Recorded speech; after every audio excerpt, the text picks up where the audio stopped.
কাঁচা আমের টক ঝাল আচারটা দেখো কত সুন্দর হয়েছে। আর কোনো রকম ফ্রিজে আর রাখতে হবে না, রোদ্রেও দিতে হবে না।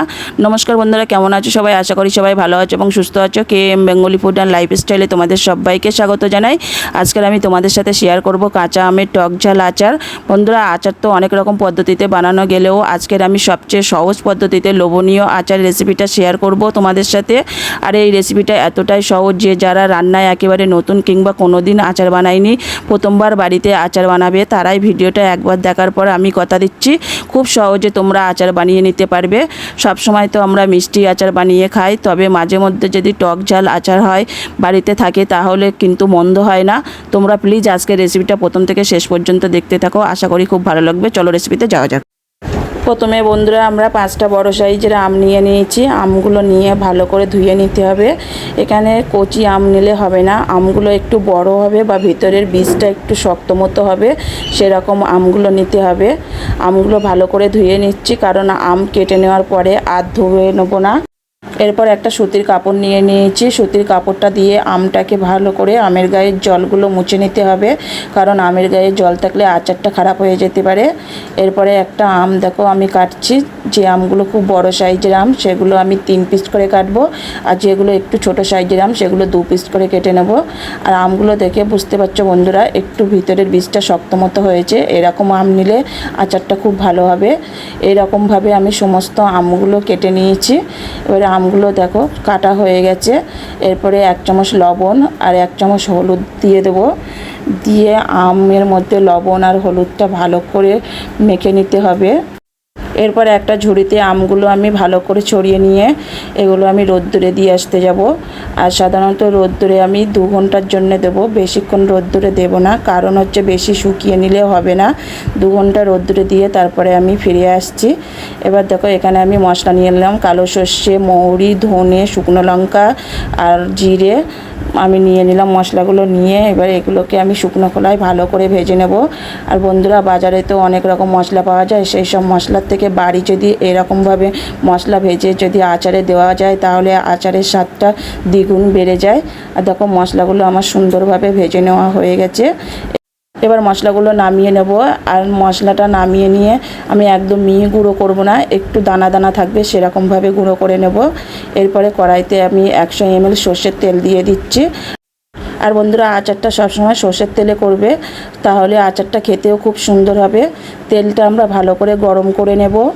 এরপরে তেলের মধ্যে আমি 2টো শুকনো লঙ্কার ফোড়ন দিয়ে দেব।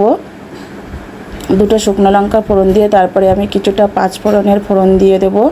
5 ফোড়নের ফোড়নটা দিয়ে আমি তেলটা ভালো করে গরম করে নেব এবং ফোড়নগুলো ভালো করে ভাজা ভাজা করে নেব। তেলটা সুন্দর করে গরম করে নেওয়া হয়ে গেছে। এবার আমরা ওই তেলের মধ্যে 1 চামচ লঙ্কার গুঁড়ো দিয়ে দেব।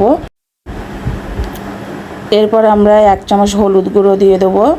দিয়ে লঙ্কার হলুদটা তেলের মধ্যে দিয়ে ভালো করে একটু নাড়াচাড়া করে নেব। এরপরে আগে থেকে শুকিয়ে রাখা সেই আমগুলো দিয়ে দেব। আমগুলো দিয়ে ভালো করে তেলের সঙ্গে ভাজা ভাজা করে নিতে হবে। আর আমটাও ভালো করে কষিয়ে নিতে হবে।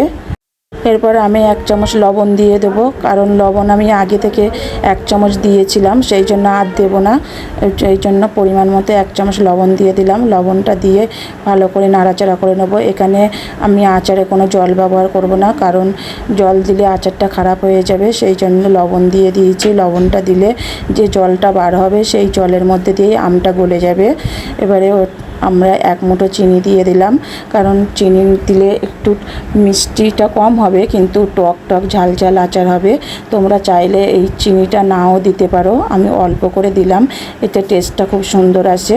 এবার আমটাকে আমরা ভালো করে এই চিনির মধ্যে দিয়ে যে জলটা বার হবে আর লবণ দিয়েছি তাতে থেকে যে জলটা বার হবে সেই জলের মধ্যে দিয়ে এই আমটা আমরা সিদ্ধ করে নেব। আর না ভালো করে এইভাবে আমটা কষাতে কষাতে এমন সময় দেখা যাবে আমটা অনেকটা প্রায় সিদ্ধ হয়ে এসেছে। এবারে এই আমটা সিদ্ধ হয়ে গেলে আবার একটু ভালো করে নাড়িয়ে চাড়িয়ে নেব। দেখো বন্ধুরা, আমটা অনেকটা সিদ্ধ হয়ে গেছে। এরপরে সেই আগে থেকে ভেজে রেখে দেওয়া মশলাটা দিয়ে দেব। মশলাটা দিয়ে আবার ভালো করে এটা নাড়িয়ে চাড়িয়ে নেব। আর দেখো বন্ধুরা, এখানে কিন্তু মশলাটা আমি একটু গোটা গোটা রেখেছি। একটু গোটা গোটা রাখলে আচার খাওয়ার সময় মুখে পড়লে আচারটা খেতেও খুব সুন্দর লাগবে। আর দেখো আচারটা প্রায় আমাদের তৈরি হয়ে এসেছে। এরপর আচারটা যাতে অনেক দিন ভালো থাকে, ফ্রিজে যাতে না রাখতে হয়, সেই জন্য আমরা 1 চামচ ভিনেগার দিয়ে দিলাম। ভিনেগারটা দিয়ে আবার একটু আচারটা ভালো করে নাড়িয়ে চাড়িয়ে নিচ্ছে। আর দেখো বন্ধুরা কত সুন্দর হয়েছে, আর দেখতে যত সুন্দর হয়েছে আচারটা খেতে কিন্তু তার থেকে আরও বেশি সুন্দর হয়েছে। আর দেখো বন্ধুরা এবার আমি গ্যাসটা অফ করে দেবো, আর আচারটা এবার আমি নামিয়ে নেব। নামিয়ে ঠান্ডা করে তোমাদের দেখাবো কেমন হয়েছে। আর দেখো বন্ধুরা কত সুন্দর দেখতে লাগছে। তোমরা বাড়িতে অবশ্যই এরকমভাবে একবার আচার বানিয়ে খেয়ে দেখবে। এই টক ঝাল আচারটা খেতে কিন্তু খুব সুন্দর হয়। আর যদি এই রেসিপিটা তোমাদের ভালো লাগে তাহলে অবশ্যই লাইক, কমেন্ট, শেয়ার এবং সাবস্ক্রাইব করতে ভুলবে না। সুস্থ থাকবে, ভালো থাকবে, দেখা